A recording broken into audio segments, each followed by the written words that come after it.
In August 1914, the German Empire marched to war with a confidence that bordered on religious fervor. This was not just an army. It was the physical manifestation of a nation's industrial and military genius, the most powerful land force the world had ever seen. At the heart of its strategy lay a single audacious document, a blueprint for total victory that had been meticulously planned for over a decade, the Schlieffen Plan. It was a masterpiece of military clockwork. The plan was breathtaking in its scope and brutal in its simplicity. A massive right wing of the German army, over 1 million men strong, would pivot through neutral Belgium and northern France. It would act as a great scythe, swinging west and then south of Paris, encircling the entire French army and crushing it against the anvil of the German left wing. Victory was not a hope, it was a timetable. Paris would fall in 42 days. This immense confidence was personified by the German High Command. Men like Helmuth von Moltke the Younger, nephew of the legendary victor of the Franco-Prussian War, were the custodians of this legacy. They were the inheritors of a military tradition that had humiliated France in 1870 and now believed it was their destiny to dominate Europe. They saw war not as a gamble, but as a science they had perfected.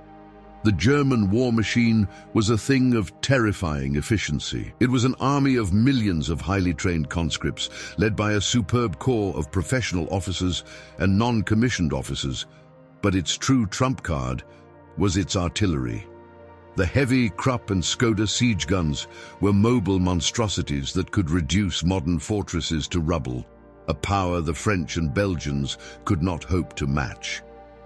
As the German armies crossed the border into Belgium, they expected a swift, unopposed passage. The unexpected and heroic Belgian resistance at fortresses like Liège was a surprise, but it was seen as a minor annoyance, a speed bump on the road to Paris.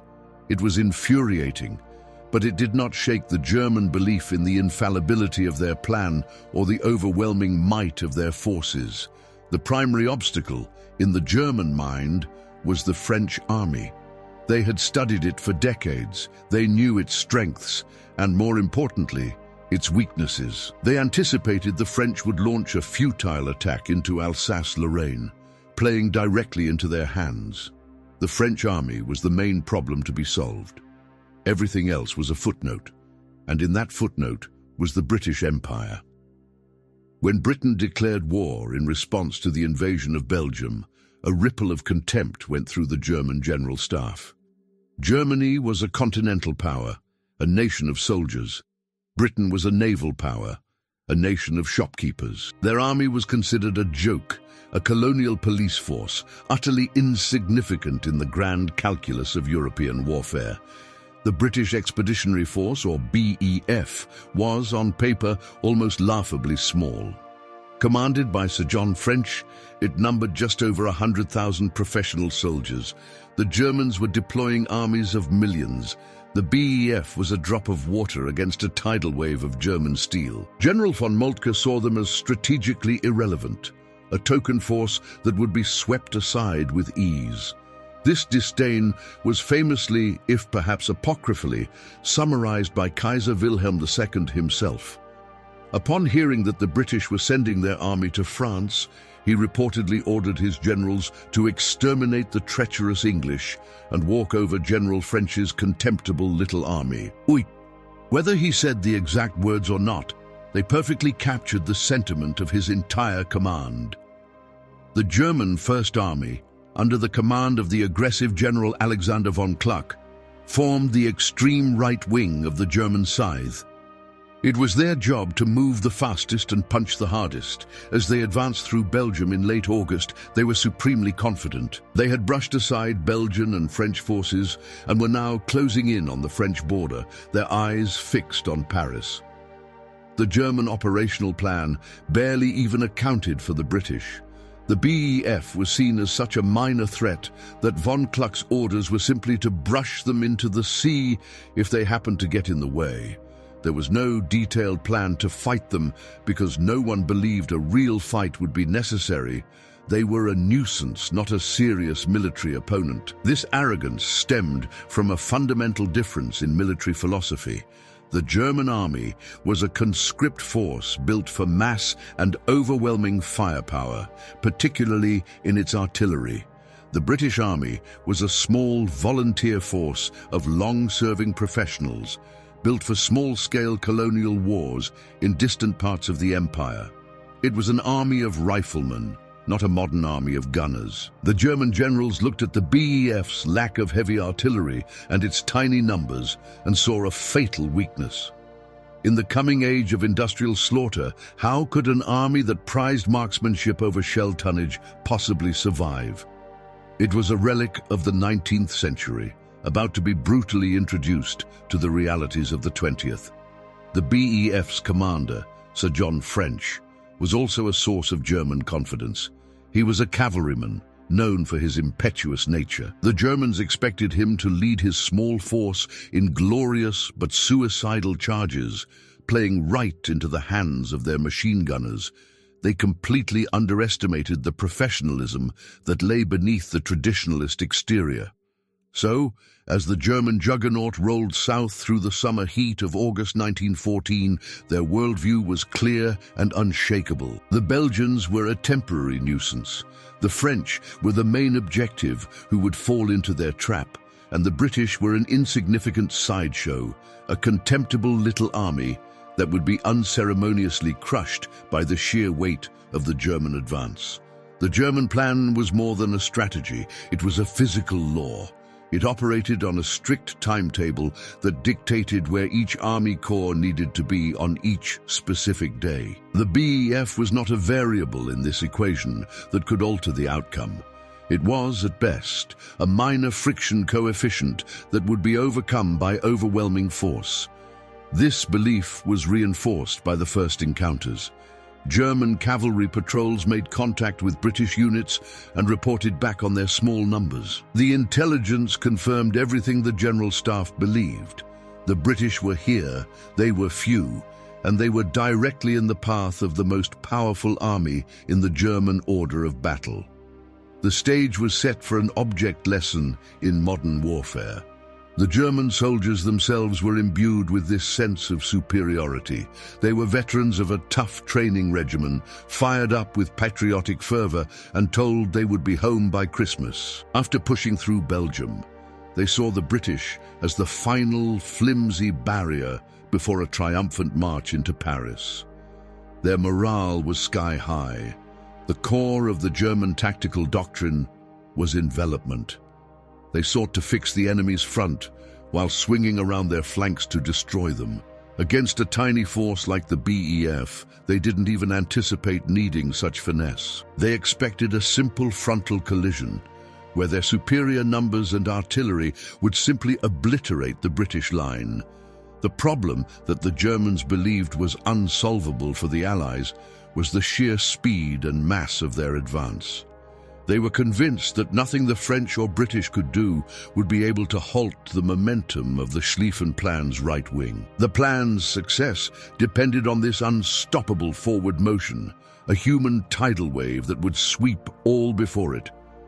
Von Kluck's First Army was the hammer of this plan. Its soldiers had marched relentlessly for weeks, covering huge distances on foot. They were exhausted but buoyed by a sense of imminent victory. They were the tip of the spear, and they believed themselves to be invincible, the embodiment of German martial pride. The German High Command's view of Britain was fundamentally naval.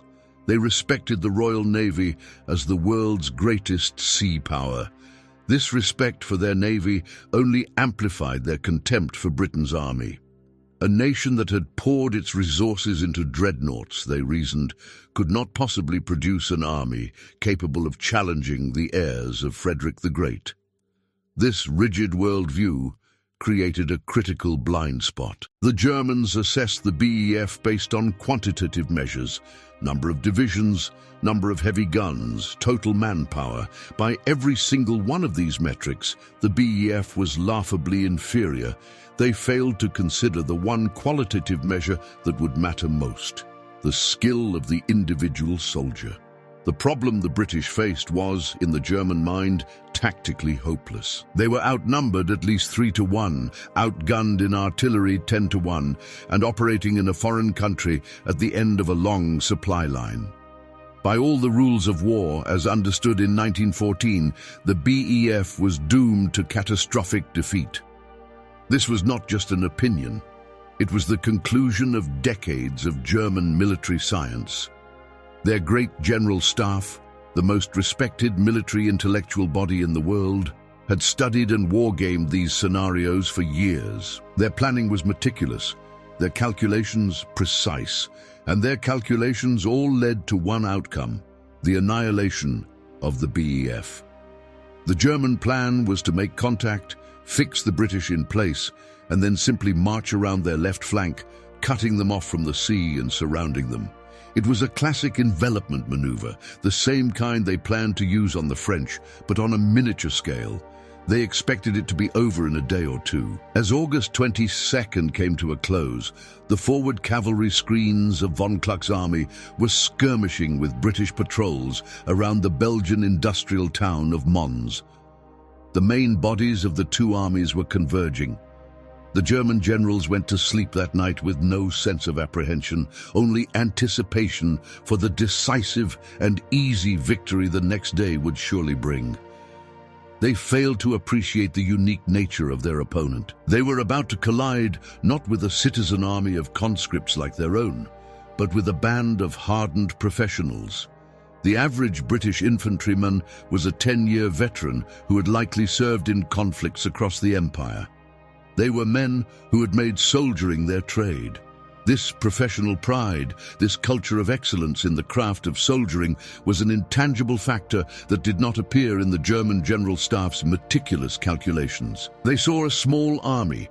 They failed to see that it was perhaps the best trained and most skillful army, man for man, in the entire world.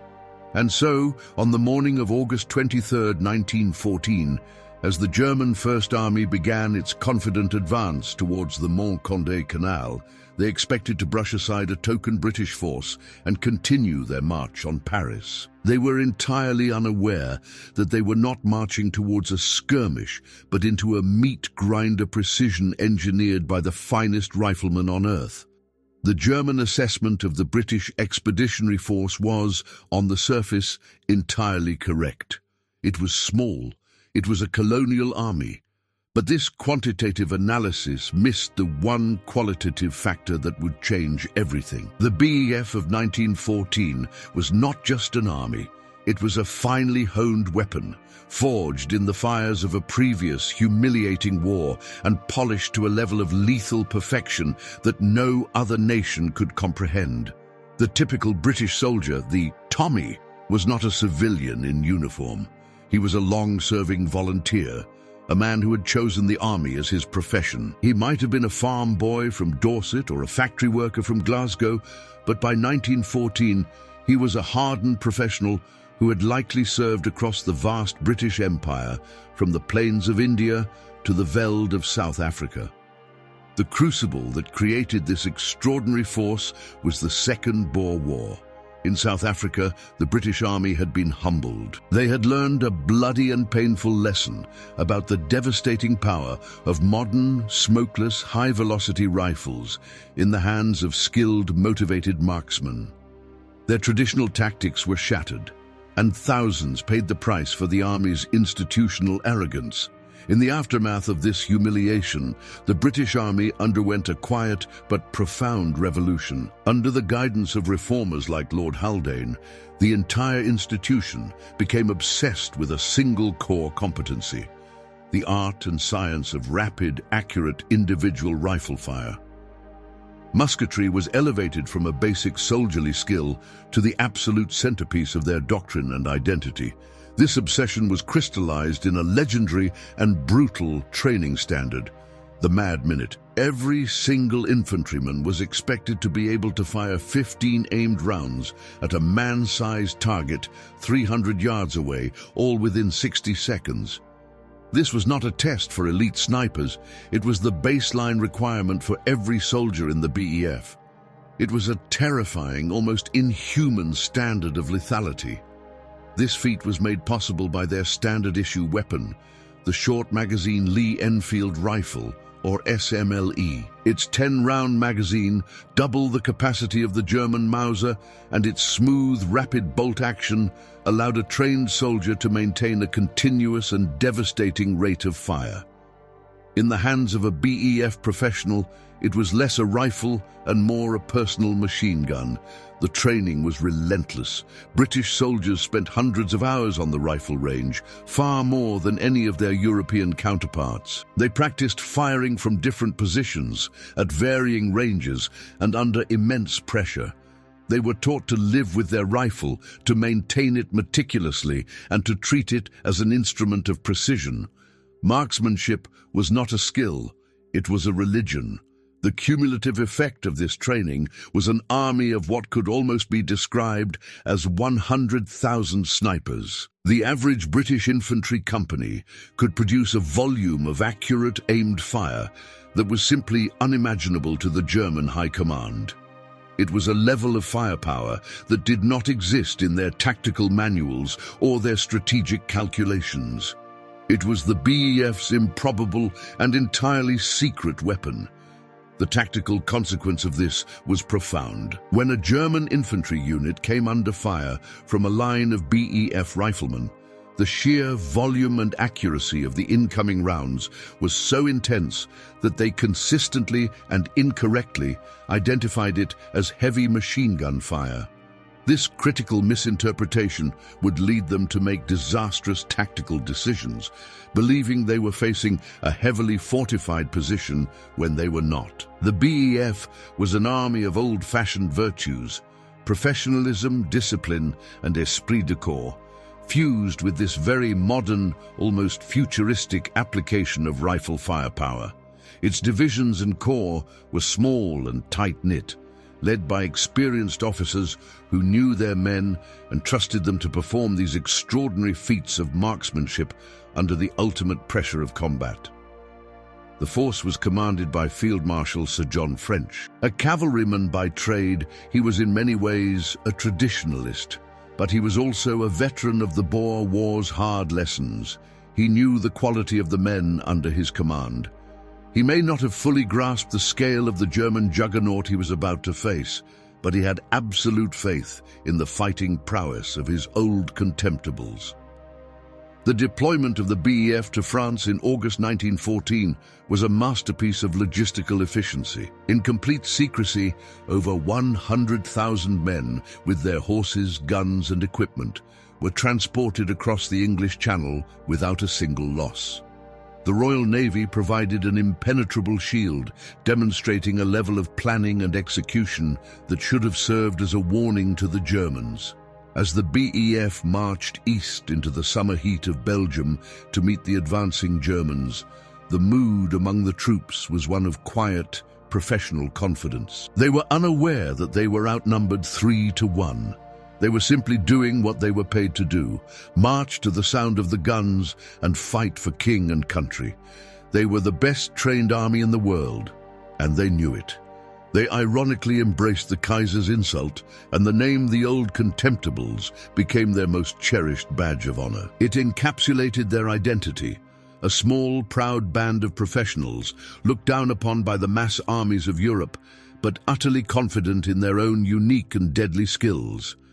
It was a name worn with a defiant professional pride. The German assessment of the BEF's weaknesses was not entirely wrong. The British were dangerously deficient in heavy artillery. They had far fewer machine guns than their German counterparts, typically only 2 per battalion. They were, in essence, betting everything on the power of the individual rifleman to overcome these material disadvantages. British tactical doctrine was based on fire and movement. One unit would use its superior rate of fire to suppress the enemy, pinning them down, while another unit maneuvered to a flanking position. It was a flexible and effective doctrine, honed in the small-scale colonial wars of the empire. The question was, would it work against the industrial-scale armies of Germany? A key strength was the quality of the junior leadership. The BEF's platoon and company-level officers and NCOs were long-serving professionals who were trained to think for themselves and take the initiative on the battlefield. This gave the British a level of tactical flexibility that the more rigid, top-down German command structure sometimes lacked. Even the British cavalry was different. While the German Uhlans were still trained primarily with the lance for shock action, the British cavalry had been taught the lessons of the Boer War. They were trained to fight dismounted, using their rifles with the same expertise as the infantry, creating a highly mobile force of expert marksmen. Sir John French also had an advantage in the air. The small but highly professional Royal Flying Corps, the forerunner of the RAF, was already proving its worth. Their reconnaissance pilots provided the BEF's headquarters with a clearer picture of the German First Army's massive advance than von Kluck himself sometimes possessed. The BEF was not a citizen army of conscripts fighting out of patriotic duty alone. It was a force of professionals bound together by years of shared training and the powerful bonds of the regimental system. They were fighting not just for a flag, but for the honor of their regiment and for the man standing next to them. This cohesion was an intangible but powerful asset. The contrast with their French allies was stark. The French army of 1914 still marched in brightly colored blue and red uniforms, clinging to a doctrine of élan and the bayonet charge. The British, in their drab khaki, were focused on concealment, entrenchment, and the cold, methodical application of overwhelming rifle fire. They were pragmatists in a world of romantics. The Lee-Enfield rifle, the mad minute training, and the doctrine of fire and movement all combined to create a complete weapons system. It was a system that the Germans, with their focus on artillery and mass formations, simply could not comprehend. They saw the rifle as a tool for the individual soldier. The British saw it as an instrument for creating a synchronized orchestra of firepower. Imagine the life of a British Tommy. His days were filled with drill, route marches, and endless hours on the rifle range. His SMLE rifle was his constant companion, an extension of his own body. He could strip it down and reassemble it blindfolded. This deep, intimate relationship with his weapon was the source of his quiet confidence. In the final hours of August 22nd, the men of the BEF began to dig in along the straight 20-mile stretch of the Mont-Condé Canal. They created shallow rifle pits and took up positions in the houses and factories of the industrial town of Mons. They were not building a fortress. They were simply preparing their chosen killing ground, waiting for the enemy to walk into their sights. At his headquarters, Sir John French was now receiving increasingly alarming reports from the Royal Flying Corps. The German forces advancing on him were not a small flank guard. It was an entire army, numbering at least 160,000 men. He was outnumbered and outgunned. But he trusted in the one thing the Germans couldn't measure, the quality of his contemptible little army. The German blind spot remained total. They saw the BEF's quantitative weaknesses and dismissed them. They were completely oblivious to the BEF's one overwhelming qualitative strength. Their entire plan was predicated on the assumption that the British would fight like every other army they had faced. They were about to learn a brutal lesson to the contrary. The improbable solution to the Schlieffen plan's seemingly unstoppable momentum was not a new machine or a brilliant general strategy. It was a simple, old-fashioned idea. A man with a rifle. But it was that idea taken to its absolute zenith, perfected to a degree of lethality that would stun the world and change the course of the war in its opening days. The German miscalculation was catastrophic. Their plan, a delicate and intricate timetable, depended on speed and the assumption that their mass would overwhelm any opposition. They had calculated shell trajectories and marching speeds. They had not calculated the shocking, almost instantaneous rate of attrition that a line of professional riflemen could inflict on a massed formation. The stage was now set. Along the canal at Mons, the men of the BEF lay waiting, hidden in their shallow trenches and behind the windows of mining cottages.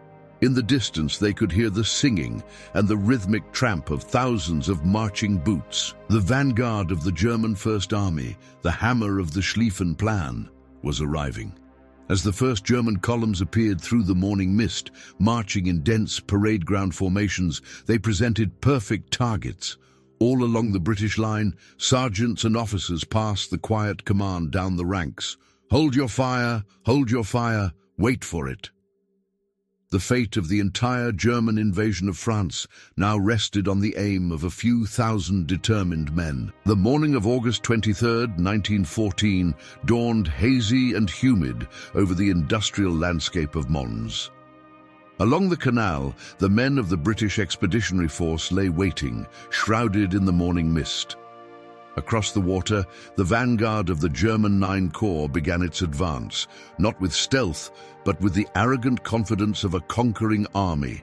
They marched in dense grey columns, their singing carrying across the water a chilling hymn to their own perceived invincibility. On a bridge leading into the town, a small detachment of the 4th Battalion, Royal Fusiliers, watched the German columns approach. Their officer, a cool professional, waited and waited. He let the Germans come on, closer and closer, until their dense formations filled his sights, until he could make out the details on their uniforms. Only then, at a range of 400 yards, was the quiet, firm command given down the line. Fire. What happened next was not the scattered crack of individual rifles. It was a single, coordinated, instantaneous roar of gunfire, a volcanic eruption of lead from the entire British line, 1,000 riflemen firing as one.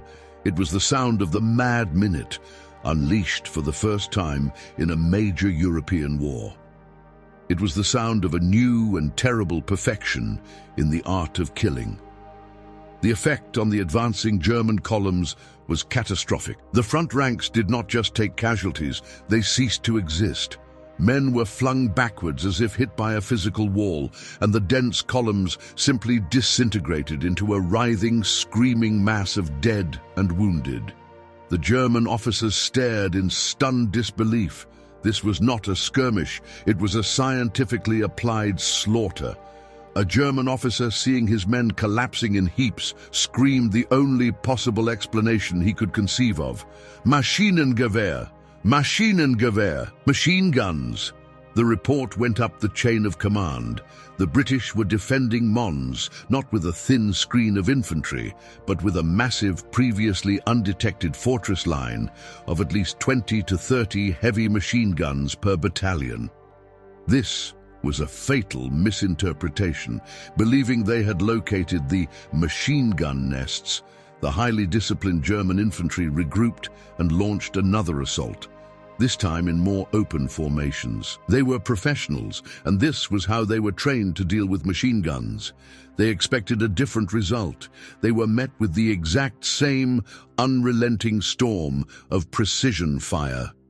The second German wave was torn apart just as savagely as the first. The fire seemed to come from everywhere and nowhere at once.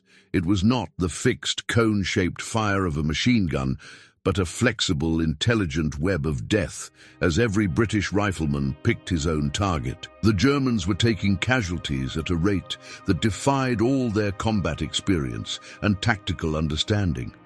For the British, Tommy, this was the moment his years of relentless training paid off.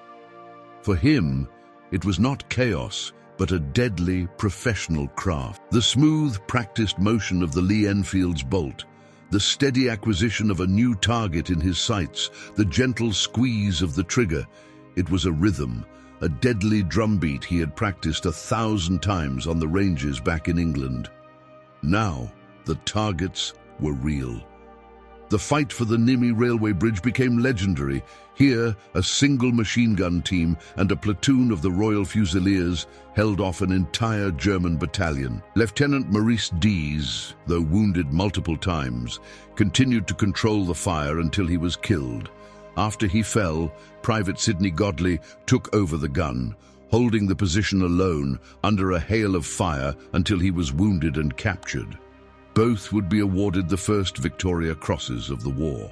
The German trump card now came into play, their superb artillery. The Krupp guns, which had been moving up behind the infantry, began to mercilessly pound the British positions along the canal.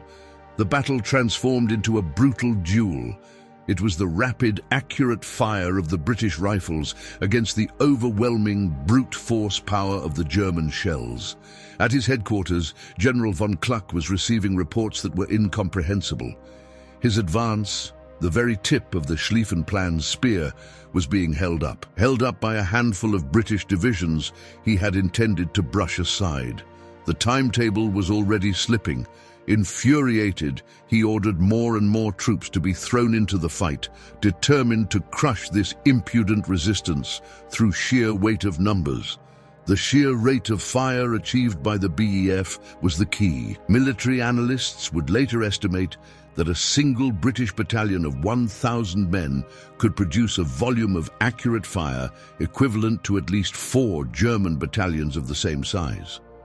The Germans were not facing an army of equal numbers. They were facing an army with a superpower they couldn't measure. The casualty figures from those first few hours were shockingly lopsided. While the British, fighting from prepared positions, took losses, the Germans were losing men at a staggering rate. Some German regiments lost more officers in the first hour at Mons than they had in the entire Franco-Prussian War. They were paying a terrible price in blood for their commander's arrogance. This was the moment the Kaiser's insult was thrown back in his face, paid for in the lives of his best soldiers. The contemptible little army was not just fighting. It was holding back the most powerful military force on the planet.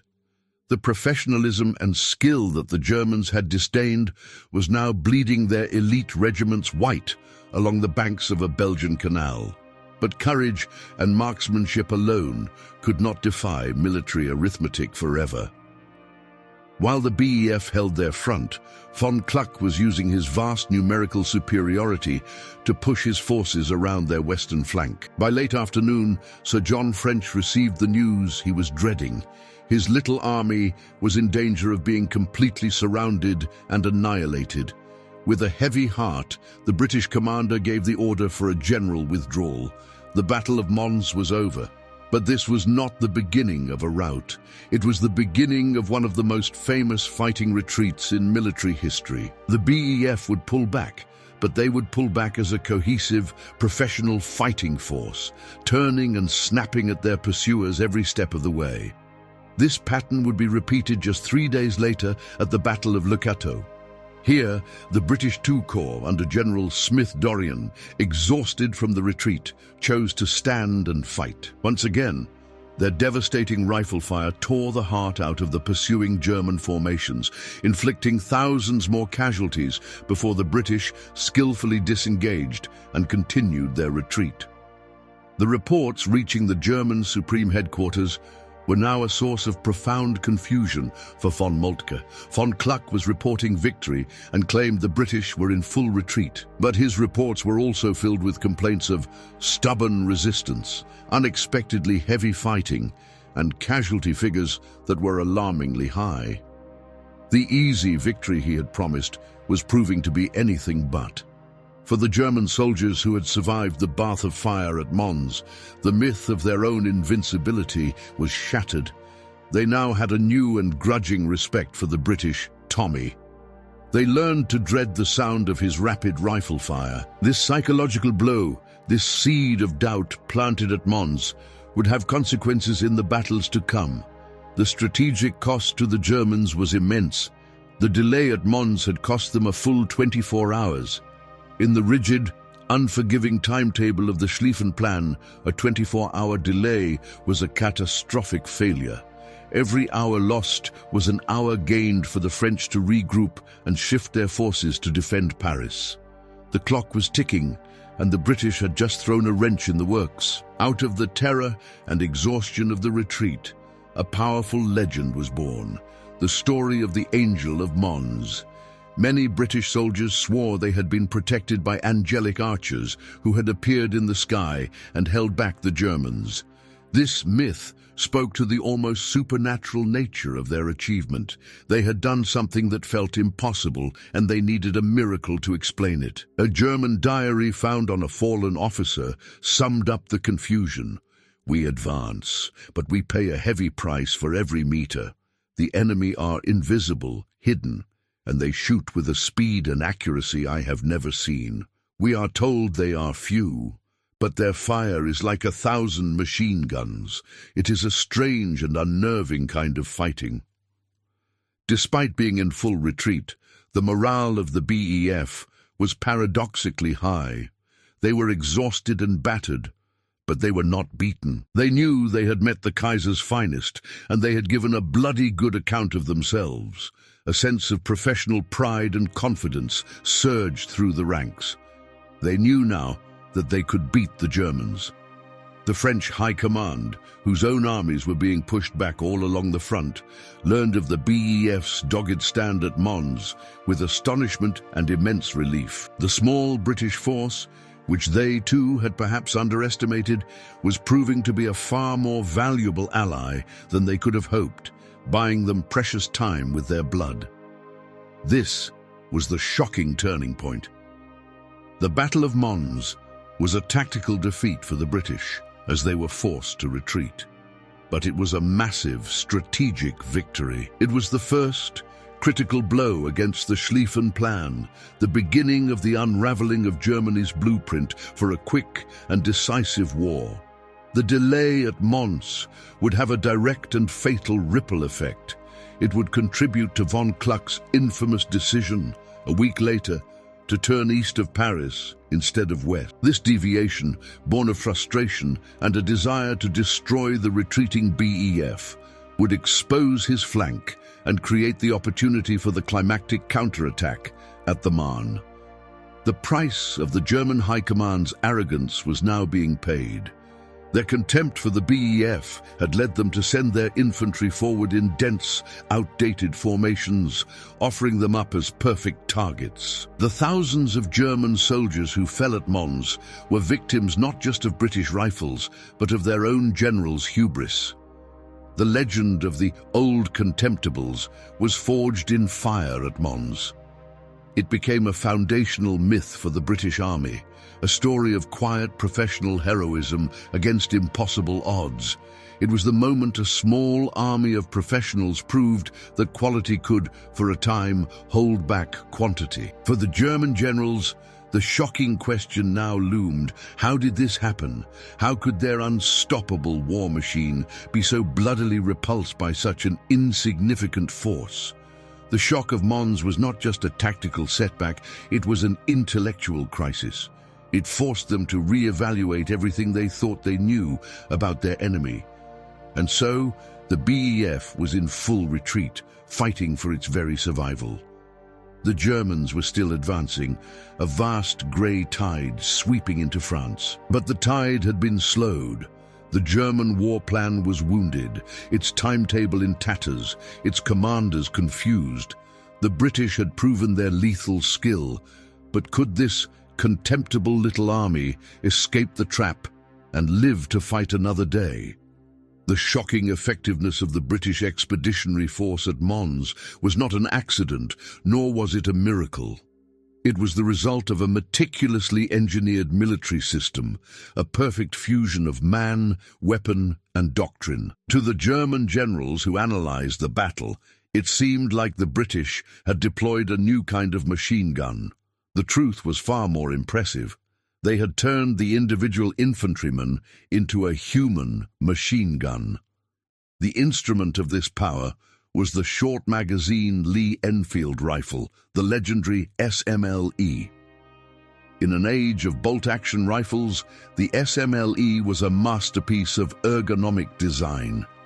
Its rear-locking bolt had a short, 60-degree throw, making it incredibly fast to cycle. Crucially, it was fed by a 10-round magazine, exactly double the capacity of the 5-round stripper clip used by the German Mauser.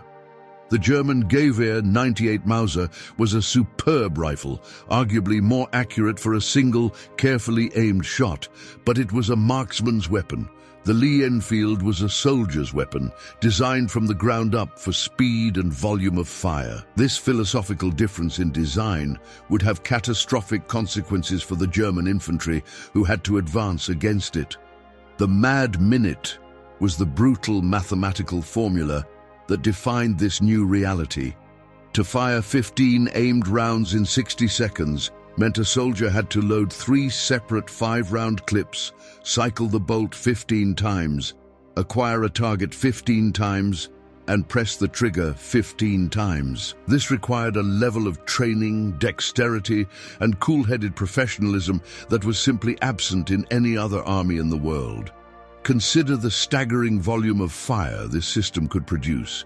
A single British battalion, with around 700 riflemen on the firing line, could theoretically unleash over 10,000 rounds in a single minute. To the advancing Germans, this wall of lead was indistinguishable from the sustained fire of dozens of heavy machine guns. It was a terrifying and deadly illusion. This was not just mindless firing. The standard was 15 aimed shots at a 300-yard target. It was this unique combination of volume and precision that made the BEF so lethal. They didn't just fill the air with lead. They filled the air with precisely aimed lead, each bullet intended for a specific target. It was the difference between a flood and a fire hose. The seeds of this doctrine were sown in the humiliation of the Boer War. There, the British Army learned that a smaller, mobile force of expert riflemen using modern weapons and terrain could inflict devastating casualties on a larger, more conventional army. The lesson was learned in blood, and it was never forgotten. The BEF of 1914 was the institutionalization of that lesson. These changes were known as the Haldane Reforms, a top-to-bottom reorganization of the British Army in the early 20th century. While other nations were focusing on the size of their armies, Britain, under Lord Haldane's guidance, focused on creating a smaller, perfectly trained and rapidly deployable expeditionary force. Quality was their strategy. This focus on excellence was reinforced by the British Army's regimental system. Each regiment was a tribe with its own history, traditions, and intense sense of pride. This fostered a fierce internal competition. Regiments competed for marksmanship trophies with the same intensity they would later show in battle, constantly pushing the standards of skill higher. The backbone of this entire system was the British non-commissioned officer. The sergeants and corporals were long-serving, battle-hardened professionals. They were the ones on the freezing rifle ranges in the early morning, relentlessly drilling their men, checking their sight alignment, and instilling the discipline required to perform the mad minute under fire. The British tactical philosophy was simple. Fire from a cool barrel. This meant every shot was an aimed shot. It was a stark contrast to the massed volley fire still practiced by some European armies, which prioritized psychological shock over individual accuracy. Every British Tommy was trained to be a thinking, calculating marksman. The weapon was paired with a superb cartridge, the 303 British. It was a heavy, powerful, and incredibly reliable round that had been tested and proven in conflicts across the globe. The combination of the SMLE rifle and the 303 cartridge was a robust and deadly pairing, perfectly suited for the rigors of industrial warfare. This doctrine of overwhelming rifle fire demanded a sophisticated logistical tale. The average British infantryman carried more ammunition into battle than his German counterpart, and the entire BEF supply chain was structured to keep these riflemen fed with a constant, massive supply of 303 rounds. Firepower was the central organizing principle of their entire army. The German tactical miscalculation was profound. German infantry doctrine called for advancing in waves, seeking cover, and then slowly building up a firing line to suppress the enemy before a final assault. They were utterly unprepared for a defensive force that could generate a decisive volume of fire almost instantaneously, disrupting their attack before it could even properly begin. This tactical problem had a massive strategic consequence. The Schlieffen Plan was not a strategy of brute force, but of speed. It was a delicate, intricate timetable.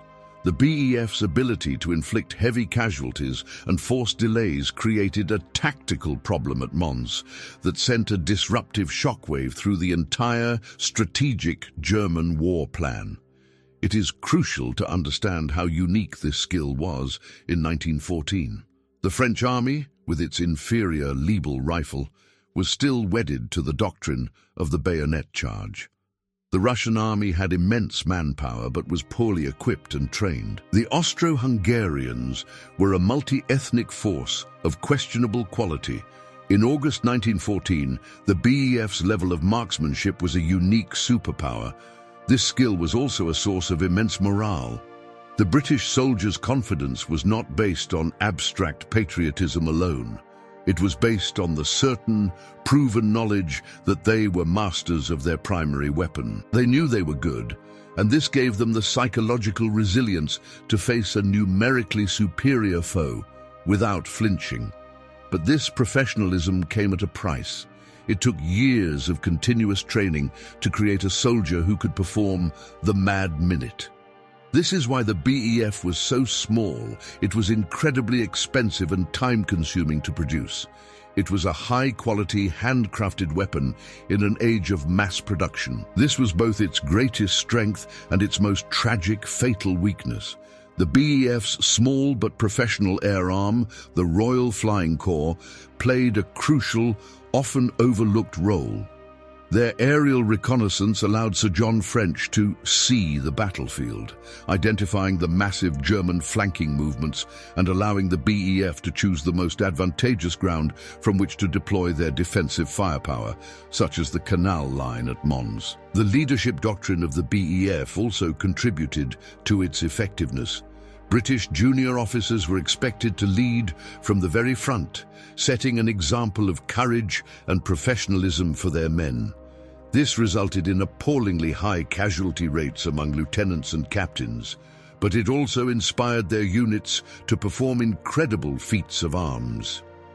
The British emphasis on fieldcraft and concealment made them a phantom enemy. Dressed in drab khaki and trained to use every fold in the ground for cover, they were incredibly difficult for the Germans to locate. This invisibility, combined with the smokeless powder of the SMLE, meant that the Germans were often being cut to pieces by an enemy they could not even see. The subsequent stand at Le Cateau further proved the power of this system. Here, the British artillery, particularly the quick-firing 18-pounder field guns, worked in perfect harmony with the infantry. The gunners fired rapid bursts of shrapnel over open sights, while the riflemen filled in the gaps, creating a seamless wall of flying metal that devastated the German attackers. The BEF's rifle fire had a hidden strategic effect. It disproportionately targeted the German leadership. In their dense formations, German officers and NCOs, leading from the front, were often the first to be picked off by the accurate British fire. This attrited the professional core of the German army, causing long-term damage to its effectiveness. The avalanche of the Schlieffen Plan was predicated on a smooth, frictionless advance. The stand of the BEF at Mons was the first unexpected obstacle, the hard rock that caused the wave to break. It was the small crack that started the chain reaction of delays and deviations that would ultimately lead to the plan's failure. Behind the simple statistic of 15 rounds per minute lay an entire decade of institutional reform, a massive investment in training, and a sophisticated logistical network. It was an iceberg of professionalism. The Germans, in their arrogance, saw only the small tip of British fighting power and never suspected the vast, hidden mass of skill and doctrine that lay beneath. In the specific context of August 1914, the Lee-Enfield rifle in the hands of a BEF professional was elevated from a tactical weapon to a strategic one. It was, for a few crucial days, the only weapon system in the entire Allied arsenal capable of effectively disrupting the rigid timetable of the Schlieffen Plan. But there was a great and terrible irony to this success. The BEF was an irreplaceable instrument. These long-serving professionals, the finest soldiers Britain would ever produce, were about to be sacrificed in the opening battles of the war. Their very success would lead to their virtual annihilation, to be replaced by a mass citizen army like all the others. The Germans would eventually learn from their bloody lessons at Mons and Le Cateau.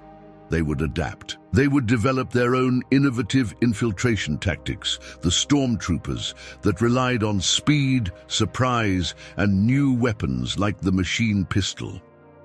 But in the late summer of 1914, against this storm of rifle fire, they had no answer. The equation of the first battle was stark. German mass and artillery superiority versus British professionalism and rifle fire supremacy. For a few crucial weeks at the start of the war, the world watched in astonishment as that equation was far more balanced than anyone had ever thought possible. We have deconstructed the system, the weapon, and the revolutionary doctrine that made the BEF so lethal. We have seen how a decade of training created the most formidable riflemen on Earth. But what did it feel like to be one of these men? What was the human story behind this perfect, deadly machine of war? The Lee-Enfield rifle was the steel spine of the British Expeditionary Force, and the Haldane reforms were its strategic brain. But the heart, the true engine of this remarkable fighting force, was the British soldier himself. To understand the miracle of Mons, one must understand the unique character of the men who came to be known as the Old Contemptibles. Who was the average Tommy of 1914? He was not a fresh-faced conscript. He was a volunteer, often a man from the tough industrial cities or impoverished farms of Britain, who had joined the army for a steady wage, a hot meal, and a chance at adventure. He had signed away years of his life to the crown, and in return, the army had forged him into something extraordinary. Life in the pre-war British Army was one of relentless, almost monastic discipline. Endless hours were spent on the drill square, polishing brass and leather until they shone, and learning an unbreakable code of conduct. This harsh, unforgiving environment weeded out the weak and instilled a deep, collective sense of professionalism and resilience in those who remained.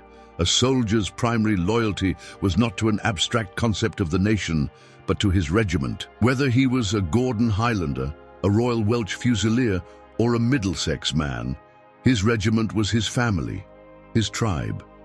This intense, localized patriotism fostered an unbreakable bond and a fierce determination not to let down the men fighting alongside him. The soldier's relationship with his rifle was intimate. It was his personal tool of the trade, a constant companion he called she. He knew her every quirk, her weight, her balance. A story is told of a drill sergeant inspecting a recruit's rifle. "What is this?" he would roar. "This is your wife," he would answer himself, "and you will treat her with the respect she deserves." The junior officer, the subaltern, was typically a world away in social class, often a product of Britain's elite public schools and the Royal Military College at Sandhurst. But he was taught one sacred rule: a gentleman leads from the front. The bond between these young, often aristocratic officers and their hardened working-class NCOs was one of mutual, profound respect. It was the sergeant who was the true backbone of the BEF. He was the keeper of the regiment's standards, the teacher of the mad minute, the disciplinarian, and the gruff father figure to the young soldiers under his command. It was the sergeant's unwavering professionalism that held the line together in the chaos of battle. This was not an army whose only experience was on the parade ground. The vast British Empire was a constant crucible of small wars and colonial conflicts. Many of the men and NCOs of the BEF were already combat veterans, having fought in places like South Africa, India, or the Sudan. They knew the face of battle in a way the German conscripts raised in peacetime did not. A letter from a private of the Cheshire Regiment, written from his billet in France just before Mons, captures this quiet professionalism. The French people seem to think we are here for a holiday. They cheer a great deal. The lads are in good spirits. We have cleaned our rifles and are ready for whatever comes. I trust we shall give a good account of ourselves. The long march through France and into Belgium was a test in itself. They marched under a blazing August sun, carrying heavy packs weighing over 60 pounds. But they were buoyed by the rapturous reception from French and Belgian civilians, who showered them with flowers, food, and wine. For a brief moment, they were seen as glorious liberators. In the battle itself, the years of training took over. Soldiers described a feeling of strange calm, an almost out-of-body experience where the chaotic noise of battle faded away, replaced by the focused, methodical rhythm of their craft. Fire, work the bolt, acquire target, fire again. It was the zen of the professional marksman, the deadly trance of the mad minute. Their greatest fear was not the German infantrymen, whom they felt confident they could outshoot. It was the German artillery. The feeling of control they had with their rifles evaporated under a bombardment. There was nothing to do but press your face into the dirt and pray. This helplessness in the face of industrial shelling was the most terrifying part of their war. The Great Retreat from Mons was the ultimate test of human endurance. For 2 weeks, the BEF marched and fought, often covering over 20 miles a day with little to no sleep. They would march all night, dig in at dawn, fight a savage rearguard action for hours, and then retreat again as darkness fell. It was an epic of exhaustion and raw courage. The story of the 2nd Battalion, Royal Munster Fusiliers, at Étreux during the retreat is one of countless acts of bravery. Surrounded and outnumbered, they mounted a desperate bayonet charge against the pursuing Germans and fought to the last man, buying precious hours for the rest of the army to escape. They were professionals to the very end. It was the unbreakable bonds of comradeship, what the British call mateship, that held the army together during the retreat. Men with bleeding feet would be helped along by their friends. They shared their last scraps of food, their last cigarettes. The army did not disintegrate into a mob, because it was not a mob. It was a collection of small, tightly knit families. Through the exhaustion and horror, the British Tommy maintained his legendary gallows humor. A soldier from a Scottish regiment was asked by a French civilian where he was going. "We're off to Paris, madame," he replied. "The Kaiser's invited us, you see. We're just in a bit of a hurry." This dark wit was a vital coping mechanism. The burden on the commander, Sir John French, was immense. He was in a state of near despair, watching his magnificent professional army being ground down. His sometimes panicked reports back to London reflected the immense psychological pressure of commanding a force that was constantly on the brink of annihilation. The British cavalry, thought to be an anachronism, proved its worth during the retreat. They acted as a mobile screen, fighting sharp, dismounted actions that confused and delayed the German pursuit. And at Audregnies, the 9th Lancers mounted one of the last great cavalry charges against German guns, a suicidal act of bravery that became legendary. The gunners of the Royal Field Artillery were the saviors of the retreat. They fought their 18-pounder guns with incredible courage, often in the open, firing over open sights at point-blank range to halt German advances. Their own version of the Mad Minute, firing dozens of shrapnel shells in minutes, was just as devastating as the infantry's rifle fire. And then there were the medics. The stretcher-bearers of the Royal Army Medical Corps worked with selfless bravery, moving out into the thick of the fighting to retrieve the wounded. At the casualty clearing stations, surgeons worked for days without sleep, dealing with the horrific wounds inflicted by modern artillery and machine guns. The source of their extraordinary performance was, above all, professional pride. They saw themselves as the best soldiers in the world, doing a difficult job they had been trained for years to do. This powerful self-belief, this refusal to accept that they could be beaten by a larger but less skillful foe, was what held the line at Mons and held the army together during the retreat. Their first impressions of the German soldiers were a mixture of professional respect and tactical shock. They admired the German discipline and courage, but they were utterly baffled by their dense, almost suicidal infantry formations. To the BEF, it was a shockingly amateurish way to fight a modern war. But this perfection had a terrible cost. The BEF was an irreplaceable jewel. The thousands of old Contemptibles who fell in the battles of 1914 were men who had taken a decade to train. They could not be replaced. The very success of this perfect little army led to its virtual destruction, and with its passing, a unique chapter in military history came to a close. A veteran of Mons, years later, recalled the feeling. "We weren't heroes. We were just soldiers doing our job. We were better trained, that's all. We knew our rifles and they didn't. It was a damn shame, really. A damn shame for them." It was the quiet, understated pride of a master craftsman. The German soldier, the Feldgrau, was also brave and disciplined, but he was a conscript, a civilian plucked from his life and thrown into uniform. He was trained for mass action, to be a cog in a great machine. He was not the individual artisan of warfare that his British counterpart was.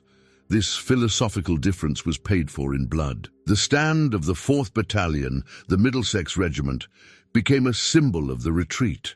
Ordered to hold a position to the last, they fought until they were completely surrounded and overwhelmed. Their sacrifice saved the entire British II Corps from being trapped and destroyed. Their loyalty was to their orders and to their comrades. For these men, the why we fight was simple and immediate. It was not about grand strategy or the fate of empires. It was about protecting the man to your left and right, about not letting your sergeant down, about upholding the honor of a regiment whose name was stitched into your uniform. This human engine was supported by a whole network of other professionals. The Royal Engineers, the sappers who blew the bridges over the Marne just in time to halt the German pursuit, the Army Service Corps drivers who drove their trucks to the point of exhaustion to get food and ammunition to the front. It was a complete, living system. The success of the BEF was not just about a rifle, it was the product of this entire human ecosystem. It was a culture of professionalism born from a century of imperial policing and forged in the humiliation of the Boer War. The Germans had encountered not just an army, but a unique and formidable warrior society. And so, this human engine, this perfect little army of professionals, had performed a military miracle. They had not won the battle, but they had saved the war. They had bloodied the nose of the German war machine and fatally disrupted its plan. But the enemy was now awake. The Germans were learning, adapting, and filled with a burning desire for revenge against the men who had humiliated them. In the chaotic headquarters of General von Kluck's First Army, the initial reports from Mons were treated as battlefield exaggerations. Field commanders spoke of catastrophic losses and of facing hundreds of machine guns. It seemed impossible. The British were known to have only 2 machine guns per battalion. The math did not add up. The German staff, disciples of logic and reason, were faced with an illogical disaster. Von Kluck himself was caught in a vortex of frustration and disbelief. He had won the battle. The British were retreating. But it was a Pyrrhic victory. His elite regiments had been savaged, and his ironclad timetable was already beginning to fracture. He had expected a swift, clean victory, but had instead received a bloody nose from an opponent he had dismissed as insignificant. The machine gun myth took firm hold within the German consciousness. For weeks, their tactical planning was based on this fundamental error. They launched attacks designed to suppress dozens of machine guns that simply were not there. They were, in effect, fighting a ghost army, a phantom force of machine gunners conjured into existence by the sheer, shocking proficiency of British riflemen. A captured report from a German officer of the 84th Regiment, written after the battle, expressed this astonishment. These Englishmen have a new and quite extraordinary method of firing. They do not shoot like soldiers, but like hunters. Each man appears to choose his own target and fires with a rapidity that is unbelievable. We cannot understand how they do it. At the Supreme Army Command, Helmuth von Moltke saw his perfect plan begin to fray. The reports from his right wing, the hammer of the whole operation, were deeply troubling. They were advancing, yes, but they were bleeding heavily, and most critically, they were moving too slowly.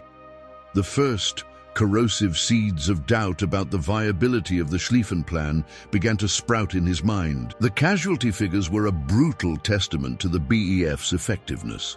The German III Corps, which had borne the brunt of the fighting at Mons, suffered over 5,000 casualties in a single day. Some regiments lost nearly all their officers, methodically picked off by the calm, professional marksmen of the BEF. It was a rate of loss they had expected to inflict, not to suffer. Among the German frontline soldiers who survived, the initial contempt for the British evaporated in the heat of battle. It was replaced by a grim, grudging respect. The British Tommy, previously a figure of ridicule, was now seen as a quiet, stubborn, and unnervingly lethal opponent. The German soldiers, the Lancer, quickly learned to identify their new enemy. They learned to dread the distinctive sharp crack of the Lee-Enfield rifle. They learned to abandon their dense marching formations and to seek cover the moment they made contact with the British. The BEF was, in effect, re-educating the German army in the basics of modern combat, one deadly lesson at a time. The Battle of Le Cateau, 3 days into the retreat, was a second, even more brutal shock for the Germans. Believing they had the exhausted British II Corps trapped, they launched a massive assault. They were met with another, even more intense storm of rifle and artillery fire. One German officer famously remarked, "It was a thing of beauty, a perfect killing machine."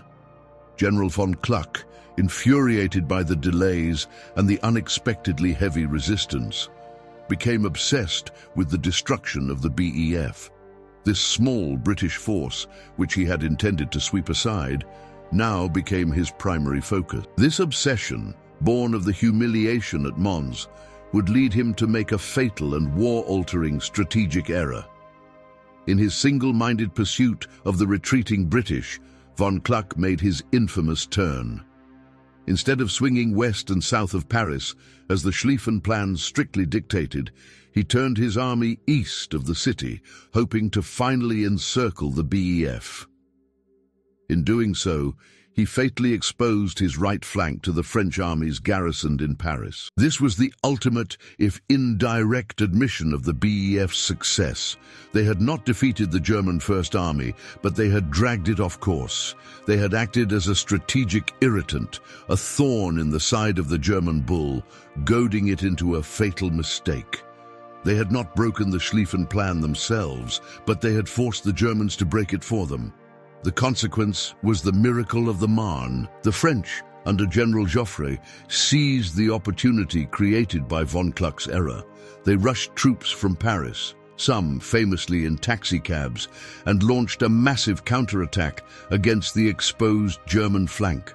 The German advance was halted, Paris was saved, and the war of movement was over. A German staff officer, writing after the war, admitted the BEF's role in this catastrophe. The unexpected and extraordinary fighting quality of the British was a major factor. Their stubborn resistance at Mons and during the retreat upset our timetable and, more importantly, drew the First Army into a deviation from the plan from which we could never recover. For the Germans, the BEF took on a mythical status. The stories of the Angel of Mons were matched by their own dark legends of phantom British riflemen who could not be seen, who fired with supernatural speed, and who could halt an entire battalion with a handful of men. They had been defeated as much by a legend as by an army. The German army, being a professional learning institution, began to adapt. They studied the British tactics. They began to put more emphasis on their own light machine guns, the MG-08 Core 15, to try and replicate the BEF's volume of fire. They learned to use infiltration tactics and to never again advance in dense columns against an unseen enemy. The failure of the Schlieffen Plan, set in motion by the delays at Mons, directly led to the race to the sea. Both armies attempted to outflank each other, extending their lines north until they reached the English Channel.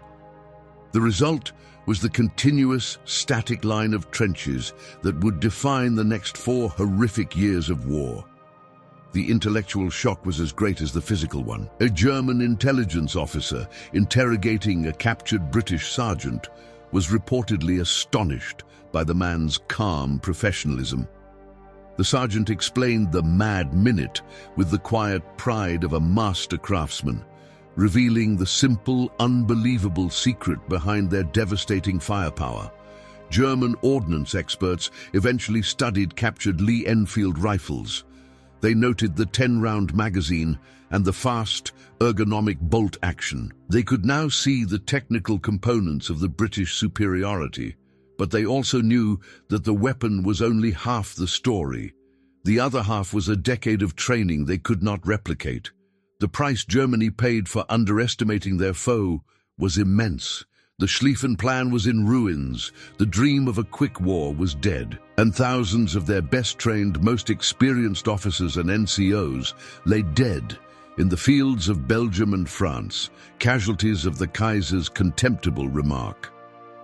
The German press, which had announced the BEF's total annihilation several times during the retreat, was forced into an embarrassing silence. The little army simply refused to be destroyed. Its stubborn survival was a public and humiliating contradiction of the German High Command's narrative of an easy, triumphant victory. General Ludendorff, who was achieving stunning victories on the Eastern Front at the time, would later write with grudging respect about the quality of the original BEF. He recognized them as a force of professionals whose skill was out of all proportion to their small numbers. The German army's own tactical manuals began to be revised. New sections were added on how to assault positions defended by an enemy with a high rate of fire. The British fire and movement doctrine, once seen as a colonial peculiarity, was now being studied with intense interest in German military academies. The journey from contempt to respect was complete. The BEF, once dismissed as a colonial police force, was now acknowledged by their enemies as a formidable professional army. The German soldiers had learned a lesson in blood that their generals had failed to grasp in theory. A German officer, observing captured British soldiers from the BEF, noted their intense regimental pride. He saw men who identified first as a Fusilier or a Highlander and second as a British soldier. He recognized this as a source of cohesion that his own conscript army, for all its discipline, could not entirely match. Perhaps the most succinct admission came years later from a German general reflecting on the war. He said of the BEF in 1914, "They were, by a wide margin, the best trained and most skillful soldiers in Europe. We were fortunate that there were so few of them." The strategic achievement of the BEF was not just in saving themselves, but in saving France. Without their stand at Mons, the French Fifth Army on their flank would have been enveloped and destroyed. The path to Paris would have been wide open. The contemptible little army had saved the entire Allied cause in the first month of the war. It is one of the great what-ifs of history. If the BEF had broken and fled at Mons, as by all rights they should have, the war might well have been over by Christmas 1914 with a complete German victory. The world we live in today would be unrecognizably different. The most powerful admission of the BEF's success was not written in any report. It was seen in the actions of the German army. The dense, confident formations of August 1914 disappeared, replaced by a new, creeping caution and a deep-seated respect whenever they knew they were facing the British. And so the masters of the German war machine had been forced to admit, through their catastrophic losses and the ruin of their master plan, the power of the force they had so arrogantly dismissed. But this triumph had come at a terrible price. This perfect, irreplaceable human weapon was now bleeding to death in the fields of France, and its like would never be seen again. The stand of the British Expeditionary Force at Mons was, on paper, a tactical defeat. They were forced to retreat, ceding ground to the enemy, but history remembers it as one of the most consequential strategic victories of the modern age. In those few crucial days, a handful of professional soldiers did more than just delay an army. They saved a nation and shattered an empire's grand design. The legacy of the old Contemptibles is a story of profound and tragic irony. They were, without doubt, the finest professional army Britain ever put into the field, but their very perfection led to their sacrifice. In the opening battles of the war, this irreplaceable core of long-serving veterans was effectively annihilated, consumed in the very fires they had so brilliantly contained. Their sacrifice bought the most precious commodity in war, time. Time for Britain to awaken its industrial might and raise a vast new citizen army. Time for France to regroup and launch the counterattack that would save Paris at the Marne. The old Contemptibles were the shield that protected the Allied cause during its most vulnerable moment. The Mad Minute did not survive the original BEF. The new mass army of volunteers and conscripts, Kitchener's army, could never be trained to such an elite standard. The era of the rifleman's supremacy was brief and glorious, soon to be superseded by the dominance of the machine gun, the tank, and massed artillery, which became the true grinders of the Western Front. The Battle of Mons became a foundational myth for the British Army and for Britain itself. It was a story of the underdog, the quiet professional standing firm against the arrogant bully.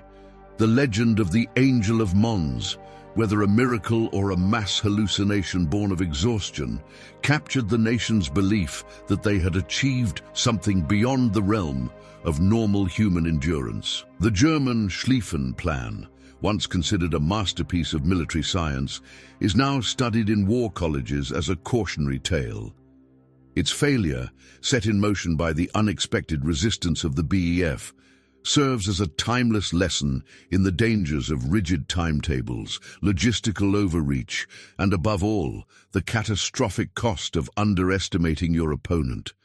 The little army's stand had a profound political impact. It cemented the Anglo-French alliance, proving to a skeptical French command that Britain was a reliable and potent ally on land, not just at sea. This bond of trust, forged in the fires of Mons, would be essential to holding the Western Front together for the next 4 years.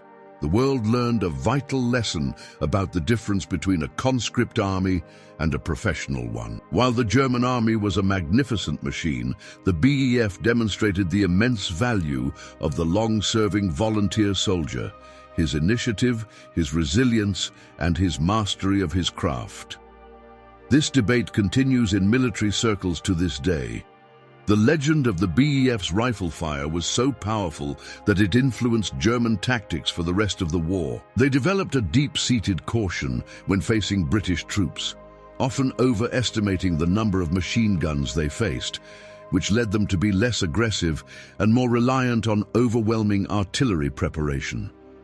The names of the places where the BEF stood and fought, Mons, Le Cateau, the Marne, First Ypres, are now enshrined in the battle honours of British regiments. They are sacred ground, places where a small force of professionals looked into the abyss of certain defeat and refused to blink. The individual heroism of men like Lieutenant Dees and Private Godley at the Nemi Bridge set a standard of courage for the entire British Commonwealth. The Victoria Cross, the highest award for gallantry, was awarded for actions that demonstrated a level of self-sacrifice that seemed almost superhuman, inspiring millions who would follow them into the trenches. The legacy of the Lee-Enfield rifle is also immense.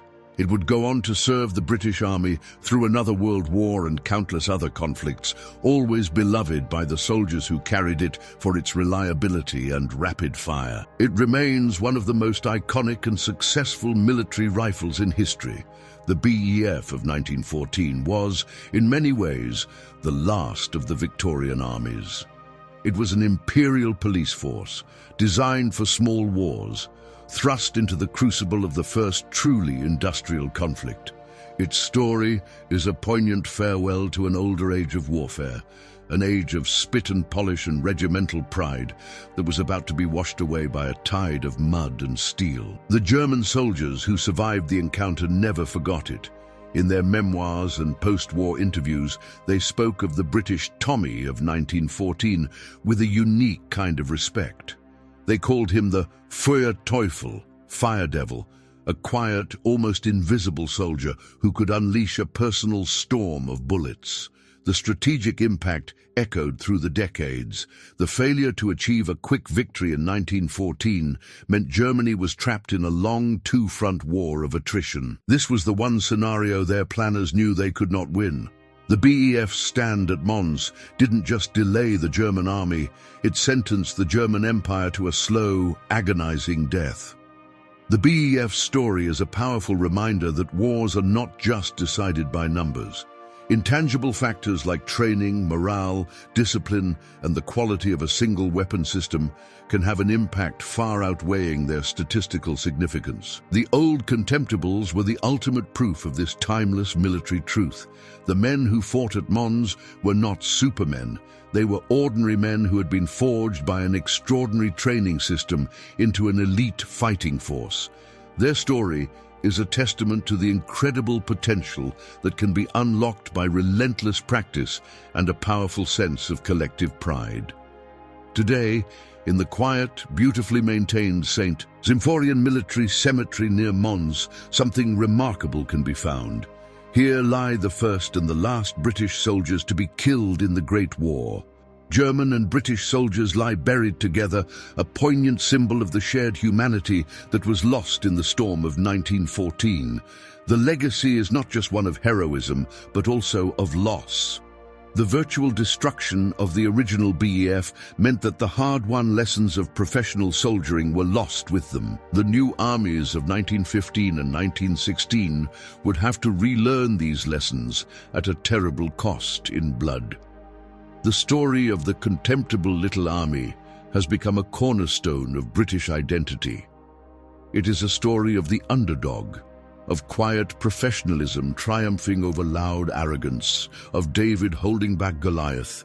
It speaks to a deep-seated belief in the power of character over brute force. The German High Command's laughter in August 1914 echoes through history as a stark warning against hubris. Their failure to respect their opponent, their blind faith in their own perfect plan, was a catastrophic intellectual failure from which they never recovered. The Schlieffen Plan was a gamble for a quick knockout blow.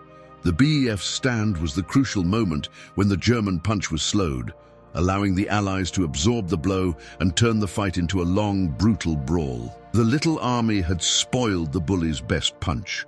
The world that emerged from the trenches of the First World War was a world that the generals of 1914 would not have recognized. It was a world where empires had fallen, new technologies reigned supreme, and the old certainties were gone forever. The BEF's stand at Mons was the first tremor of that earthquake.